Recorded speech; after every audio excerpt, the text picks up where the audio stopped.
So my name is Michael, and as was introduced, I'm from the north end of Winnipeg. Very happy to be from the north end of Winnipeg. But before the north end of Winnipeg, my background actually connects me to northern Manitoba, Shamattawa. For anyone who knows northern Manitoba, Shamattawa is my home community. I've never lived there myself, but my mother is from Shamattawa. Like many young people who have been a part of child welfare in this province, and right now in Manitoba there are 10,000 kids in care and 4,000 children under the watch of child welfare in kinship homes. I was one of those children, and as a result I was disconnected from my family, so I only actually know my mother's ancestry. So I know my mom's Cree from Shamattawa, and so that's the ancestry and the identity that I bring forward for you today. My father's ancestry is a question mark. We'll be taking guesses at the end of the presentation. I'm just kidding. So anyway, yeah, I grew up like a lot of kids in this province in care. And I introduced that detail at the very beginning of when I give my presentations, because I feel like that small detail of my life was probably the biggest barrier to me achieving things in my life. It sucks when you're in care because everybody around you who's taking care of you is paid to take care of you, and you get confused. Like, you don't know who's real and who's not. All the people who are around you are given like a case file before you walk in the door so that they know you and they can relate to you. And in my life, I've been very lucky that I was adopted and I was able to connect directly with the family. However, in Manitoba, I turned 18 in 2005 and I graduated from St. John's High School. Now, I think it's important for me to mention that because most kids in the north end of Winnipeg that are in care will not graduate from high school. The last statistics that I checked were something crazy like only 1 in 5 children in my neighborhood that were Indigenous, that were in care, were actually going to make it to graduation. And so I share that because when it happened to me, I was just as surprised as everybody else. And what ended up happening was I didn't know what to do because I never thought I was going to get there. I never thought I was going to make it to graduation.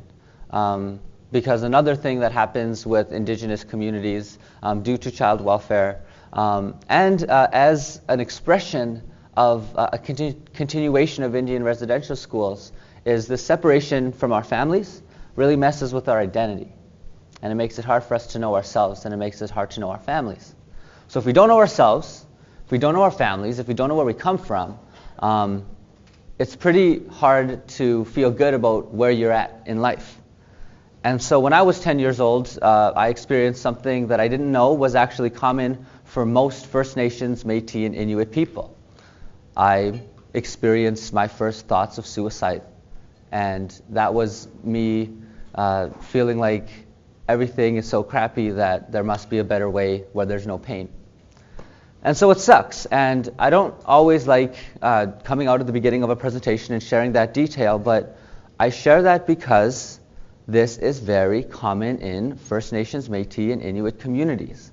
And right now in Manitoba there are reports and there are studies and there are all sorts of academic resources that we can look at that indicate that this is continuing to be a problem to this day in 2016. There is still an epidemic of suicide happening in First Nations communities. And that's the main motivator, I think, for me behind the work that I do. I founded a group, as was mentioned, I founded a group in 2010 called Aboriginal Youth Opportunities.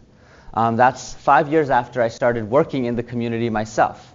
So I started working at places like Nadinaway and the city of Winnipeg, connecting directly with Aboriginal youth and hearing from them about what was good, what was bad, and what they needed. And when I'm a staff of an organization, you'll remember my comments at the beginning, it felt weird for me as I was, let's pretend like you're all the young people in my neighborhood. Well, I'm here to hang out with you, but guess what? I'm getting a paycheck.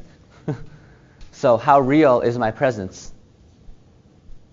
And so what I realized in 2010 was that I can't continue this lack of realness with these young people who inspired me so much, with these young people in the North End who are very talented and very gifted. And what I realized was that most people looked at these children and young people and this neighborhood overall, and they misjudged us because of the stereotypes. And it's unfortunate that there's so much stereotypes out there in the world, and people would rather listen to what people say about me than what I say about me. And so it gets a little confusing sometimes, but I guess this is the fight that all of us are in together. So what we've been trying to do with Aboriginal Youth Opportunities is we bring people together to volunteer. Ain't nobody get paid for Aboriginal Youth Opportunities ever. We ask people to do work for the heart, from the heart. And we want everyone who comes to the AYO activities, like Meet Me at the Bell Tower, to know that the helpers that are organizing this event are organizing this event because they care and not because they're getting a paycheck. That little detail has allowed us to expand the work that we do in the North End of Winnipeg. And what we do with Aboriginal Youth Opportunities on a voluntary basis, we're not an organization and we don't have staff or funding. But what we do have is fantastic First Nations, Métis, and Inuit leaders that connect as best as we can with our peers. And also, here's the big challenge that we try to do. And I feel like it has a lot in common with what happens here at MITT. What we try to do at Aboriginal Youth Opportunities is get our young people and our leaders and our helpers to search within themselves to identify their gift. Okay, each of you are at MITT because you have a gift. You have an ability. You're good at something that the people who aren't sitting in this room with us here today, they're not good at, but you are. And the tasks and the jobs that you're going to be doing as a result of the education that you get here at MITT is going to equip you to share your gift. And it's that same concept that we try to take into Aboriginal Youth Opportunities. It's the concept that everyone's got a gift, and if you got a gift, you have a responsibility to share it. There's a lot of talk in Winnipeg about rights, especially ever since we got that Human Rights Museum. And everyone's like, rights, rights, rights, rights, rights, or rights, right? And so, wrong. That's actually quite wrong. We have to remember that there's intake, and then there's like things you take in, and then there's output, right? So you're going to take things in, and you got to give things. So if we're going to take things in, I think that's the rights part. I'm going to take in my rights. I have the right to freedom of speech. I have the right to safety. I have the right to clean water. Okay, these are things that I deserve. These are things you deserve. These are our rights. However, rights don't just fall out of the sky. Rights don't just pop up out the ground and say, here I am to be your right. No. Rights only happen through hard work, dedication, vigilance, relentlessness, and dedication. Rights only are realized through responsibility. And the responsibility that I'm discussing is the responsibility that each of you have taken when you wake up every morning and you travel and you get lost in this weird maze that we're in and you arrive here at your school. And you are asked by your instructors to share your gift, to search for your gift, to develop your gift, to apply your gift. And that's the thing that I love about working with students that are trades focused. That's why I like coming and talking to folks that are serious about their education, because that's what we're doing at AO2. We're serious about our education all the time on a voluntary basis. We know that learning doesn't just happen 9 to 3:30. We know that we're always learning. And so the work that we do at Aboriginal Youth Opportunities knows and accepts that we're always learning all the time. But the other underlying reminder that we always have in all of our work with AO is that the children are watching. And that's what we want to remember. We want to remember that as much as it gets difficult sometimes for us to do this work, or we get discouraged because we see racism, or we feel discriminated against, or the assignment is too hard, or my experiment didn't work this time. Whatever our challenge is, it's really important for us to remember that the children are watching. And when babies learn how to walk, what is that thing? Fall down 4 times, get up 5? something like that. I don't know, I'm like making things up here now, but I think that's a thing, right? Like that's a real thing where you learn how to walk not because of the number of times you fall down, because of the number of times you get back up. Obviously, you got up more times than you fell down if all of you folks here can walk today. And so you did it before, so I'm asking you to do it again. Take your gift and share it and continue to try. Because what can be resulted is something absolutely amazing. I remember when we were experiencing, one of the things we experience in the neighborhood is a lot of violence. Okay, and the violence, a lot of people relate to poverty. Poverty is a lot of people relate to the education. The education, a lot of people relate to the fact that people have crappy housing. Anyway, so it goes on. There's all these things that are connected, right? Our housing, our education. Don't even get me started on the justice system. Okay, we have all of these systems that are in place, and it seems like they all work really well together to keep indigenous people, people of color, down. And it's very frustrating, and it seems to persist and continue. Now, I've been doing this type of work since 2005. Aboriginal Youth Opportunity has been around since 2010.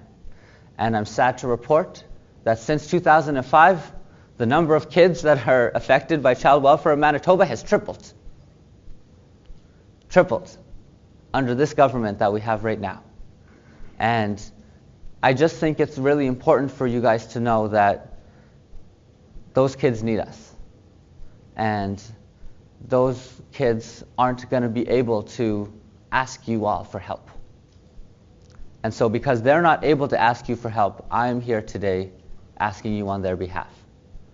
They need to see you succeeding. They need to see you persisting. They need to see you overcoming all the crap. Because otherwise they're going to be like that 10-year-old Michael that I was. Because when I was 10-year-old Michael, I didn't see enough examples of people succeeding. I didn't see anything that related to me that looked like hope, and I wanted to end my own life. And that sucks. And it makes me really scared to think that there's potentially 14,000 kids in this province right now that don't feel a sense of identity or a sense of belonging, and that they potentially are at risk of harming themselves. And that scares me. And not only that they're at risk of harming themselves, but they're at risk themselves of being harmed by other people in the world. Sadly, I hope we all know the story of Tina Fontaine,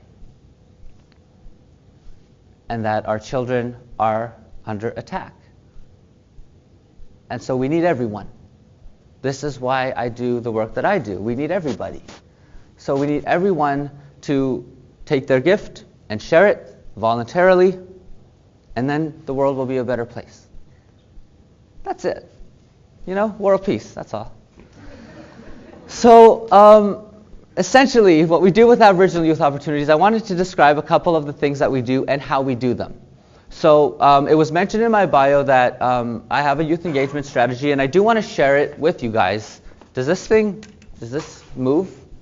I don't want to touch anything. I'm just afraid. I'm confident, but I'm not really. I don't want to touch things. See, she did it, not me. I did it, exactly. You knew it was going to be. Okay, so I just want to share with you guys something that I find works really well with the work that I do with AO. So AO, Aboriginal Youth Opportunities, is the group, and you know, they're like me, energetic, excited, rowdy, happy, and wanting to share their gift. So Arrows is our youth engagement strategy, and we use it to build all of our ideas. So let's pretend for a second like you guys have an idea to, I don't know, start a culture club at MITT. Let's just say, hypothetically speaking. And you wanted to look at that culture club. We could use Arrow's youth engagement strategy to build it for our intended audience. Okay, so whenever you do Arrows, you always have to think of who's my audience? Who am I trying to reach? So the A of Arrows is access. So that means if I'm going to offer something to you, I got to think about accessibility. That means I wouldn't give this presentation to students of MITT, you know, at my place in the North End because you guys aren't there. That's not accessible. You cannot fit in my place. So in order to be accessible, I came here to you. Now, I want to just emphasize that was very difficult, and I went to 2 other buildings before I got here. Okay? So I made it. But access is very important. Okay? So not only in terms of how you go to people or where you go to people, but go to them when they're ready for you. Luckily, you guys are already, kind of gathered together. So I'm trying to be accessible to you. But the other thing about being accessible is you got to use the right language. Language is important. If I came up here and I said, I'd like to talk to you about the... see, look, I can't even impersonate really, really intellectual people. I was going to use a bunch of really smart words there. I don't even have them. So I need to speak to you in an accessible way. I'm not going to come up here and talk to you like some professor because I'm not a professor. I'm just a person. I'm only going to talk to you in normal human being words because those are the only ones I know. But it's accessible, I hope. I hope it's accessible to you, and I hope you know that, this is for you. That's why I'm here, talking. So anyway, access. So that's the first thing we got to always think about, accessibility. Okay, but access to what? Access to the resource. All right, so all of us have a gift. So what is your resource? Perhaps your resource is your knowledge. Perhaps your resource is your example. Perhaps your resource is maybe you actually have like real resources like food. So if, for example, I was looking at what was happening here today, the resource would probably be Michael's knowledge. The resource would be food. The resource would be technology. Okay, so these are some of the resources that we have access right now, in this moment. Now, once you have access to resources, that enables the whole point of arrows. The whole point of this strategy is something that's going to make you successful in life, not just in projects. Relationships. Relationships. If you all happen to get amnesia and forget every single thing that I said to you today, please remember this. Programs do not change people. Relationships change people. And the whole point of getting access to resources or getting other people access to your resources is to build healthy and strong relationships. Relationships are especially important when it comes to kids growing up, especially kids that are growing up with challenges in their family. What's happened in the North End of Winnipeg is we've created a space for kids to always belong, and we call it the Bell Tower family. And I want to tell you guys about it in a second, because I'm doing something right now. Okay. Once you build a relationship with someone, do you know how you know it's a good relationship? You know it's a good relationship because you know what their gift is, and you ask them to share it.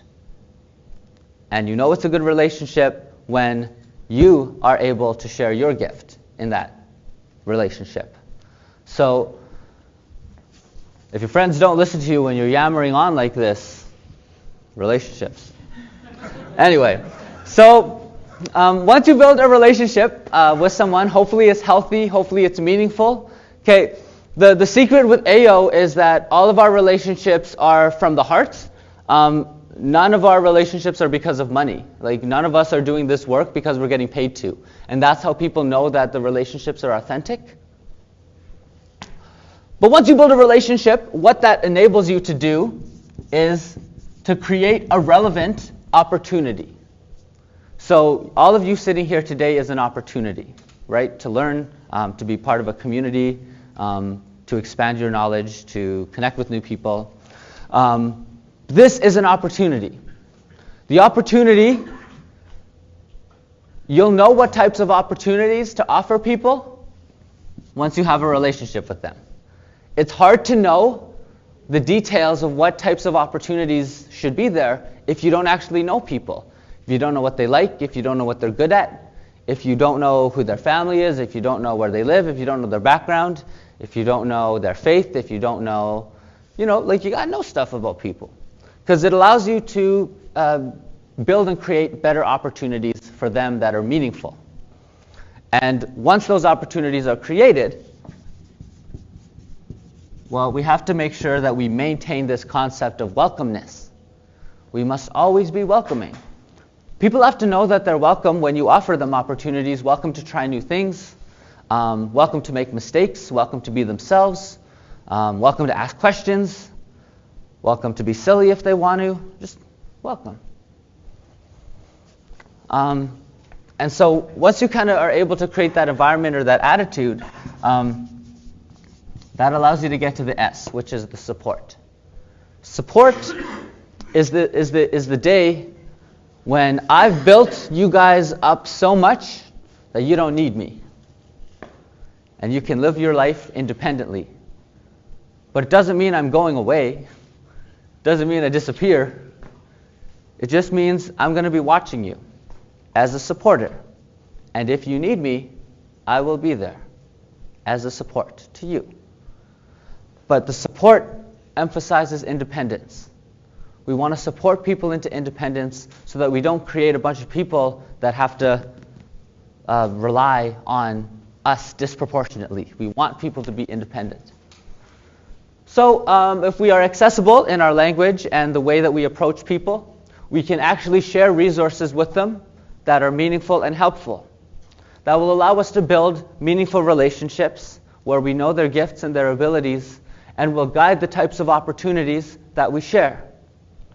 When we are welcoming in those opportunities with our behavior and in the spaces, we truly create the environment where we can support one another to independence so that we can work ourselves out of jobs.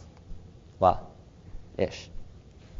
So Arrows is a youth engagement strategy, and we've used it many times to build a variety of programs like Meet Me at the Bell Tower and the Bell Tower family. Did you have a hand? What? Did you have a hand? No. Okay, I keep an eyeball out for hands in case they come. So, just kidding. I totally got you. Okay, so Arrows is a youth engagement strategy, and Bell Tower family is the application of the Arrows strategy. So in 2011, the North End of Winnipeg had a bad rap. We had a bad rap for a very good reason. We were very violent that year. There was a lot of violence, a lot of funerals, a lot of hospital visits, and the ripple effects go on. So what ended up happening was there were young people attempting to and succeeding in taking their own life in 2011, and with them passing away and the violence happening, it was too much for myself and the other leaders at Aboriginal Youth Opportunities. It was too much. I don't want to have a family reunion with all the people I care about in the middle of a hospital room as one of our relatives or one of our friends is passing away. That sucks. That hurts. And it happened way too many times in 2011. So by the time we got to November, we had said that we'd had enough.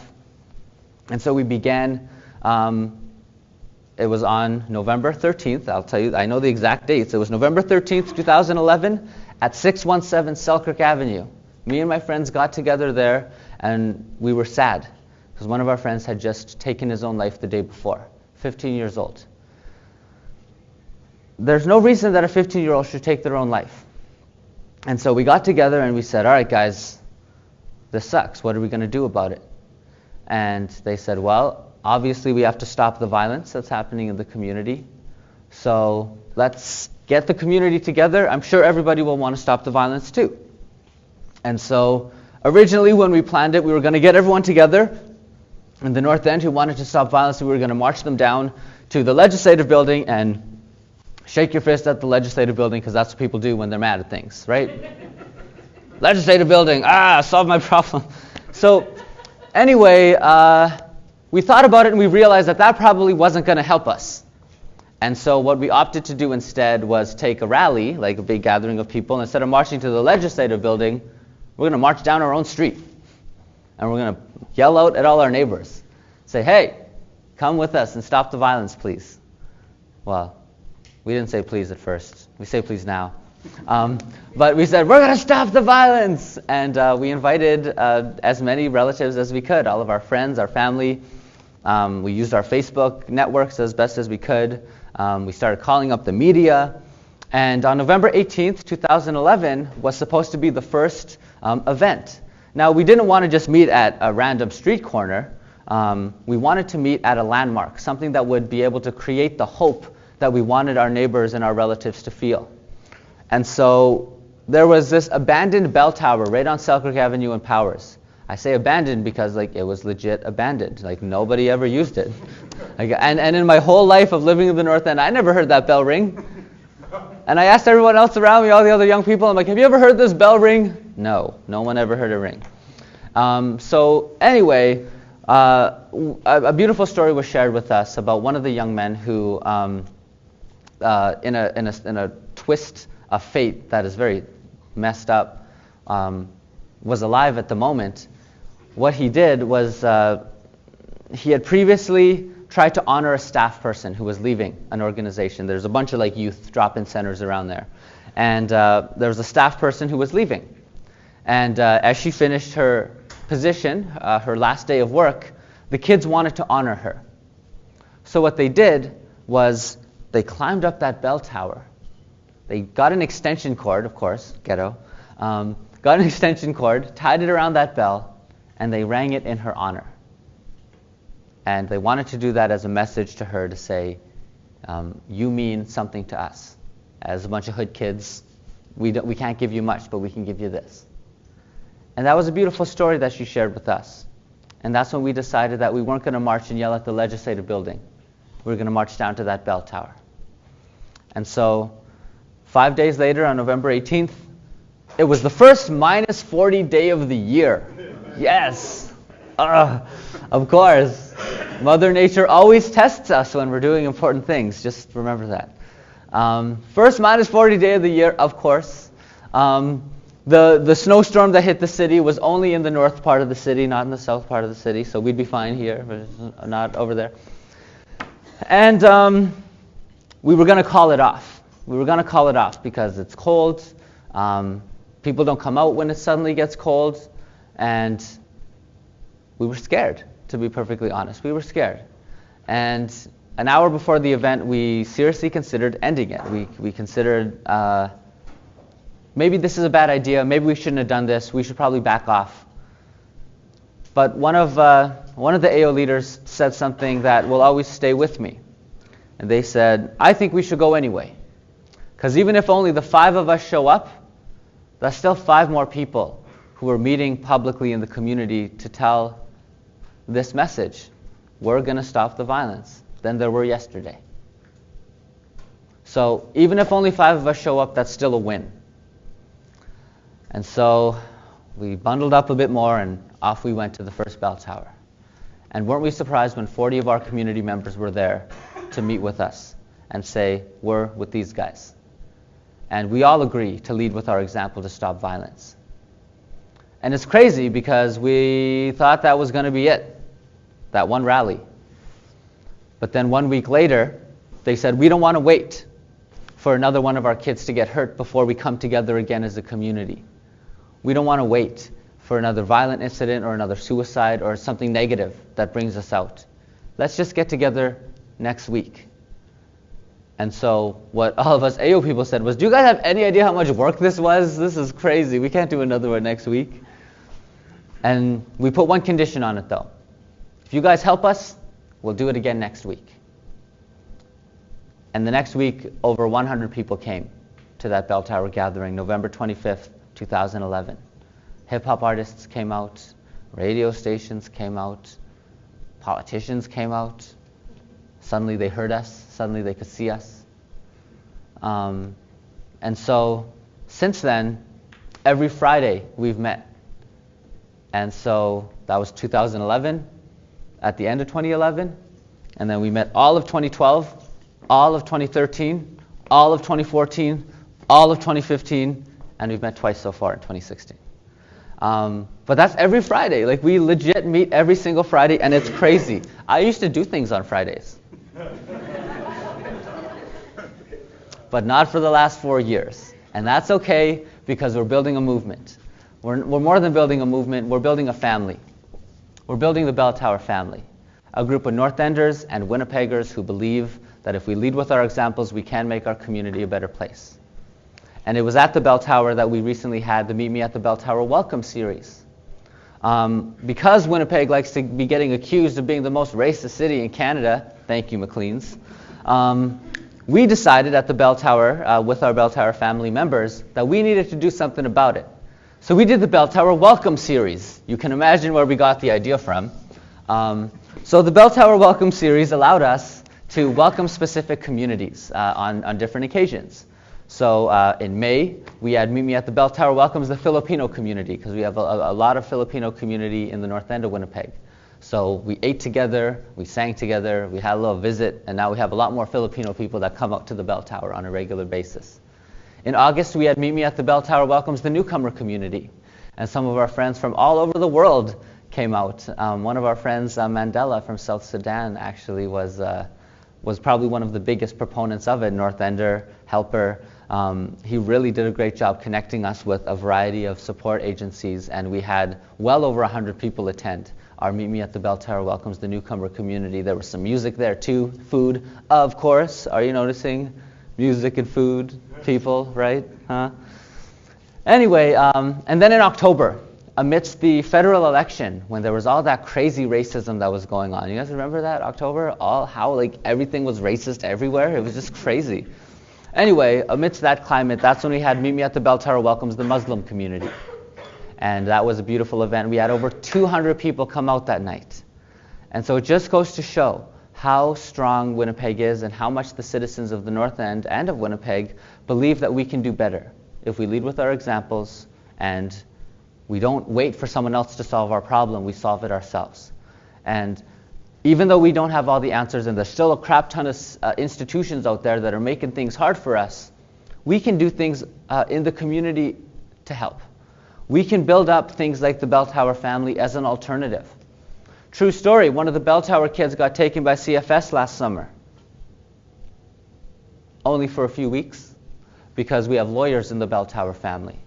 We have advocates in the Bell Tower family. We have people who are connected to child welfare directly in the Bell Tower family. So it only took about 4 weeks. This young girl got removed from her home, put in a hotel, sent away to her home community that she had never lived in before with people she didn't know. And then, luckily, within that time, some of our Bell Tower community members, we had a lawyer and a couple that worked together to get them certified as a foster home. The lawyer advocated on their behalf, and within 4 weeks, that little girl was back with one of the Bell Tower family parents as their foster placement. One of our Bell Tower family, we will not allow our children to be taken anymore. We will not. And so I feel like that example is something that needs to be highlighted to the rest of the world, because it can happen in every neighborhood. It can happen in Central, it can happen in Charleswood, it can happen in other cities too. So imagine getting together on a regular basis with the intention of sharing your gift and leading with your example. That's all the Bell Tower is. And we've yielded a lot of really cool things. The last thing I'll mention before I leave is that we have an anti-racism initiative called 13 Fires that works very similarly to what we're doing with the Bell Tower. We bring people together and we ask them to identify solutions on certain topics. So for every month in 2016, we're bringing people together. We started the 13 gatherings last month. We did the first one in December at Thunderbird House. And we determined what the next 12 were going to be. So for this month, if you're interested in helping us talk about racial inclusion and making Winnipeg a little bit more of a racially inclusive place, join us on January 23rd at Broadway Disciples United Church, 3 o'clock p.m. for 13 Fires conversation series on poverty.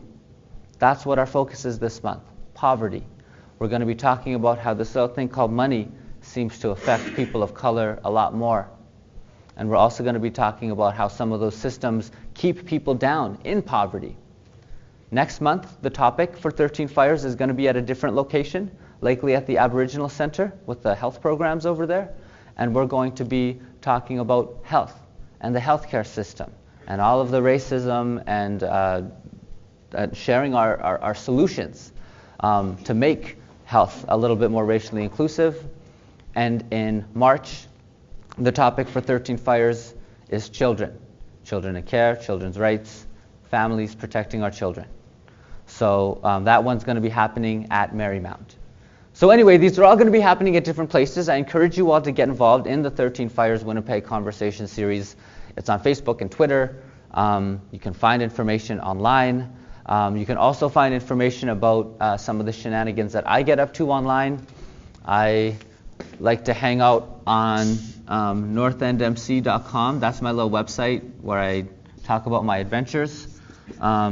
If you're interested to learn more about what Meet Me at the Bell Tower is up to and what Aboriginal Youth Opportunities is doing, we're at ayomovement.com, ayomovement.com. And so those two websites will allow you guys to kind of keep up to date with all the crazy things I've been telling you. There's way more. I only told you about the Bell Tower and 13 Fires.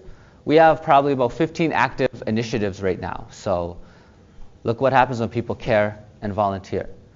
So anyway, I just wanted to give those examples to you and extend the invitation. I feel like I'm out of time, and I'm going to stop talking. Thank you guys very much for listening.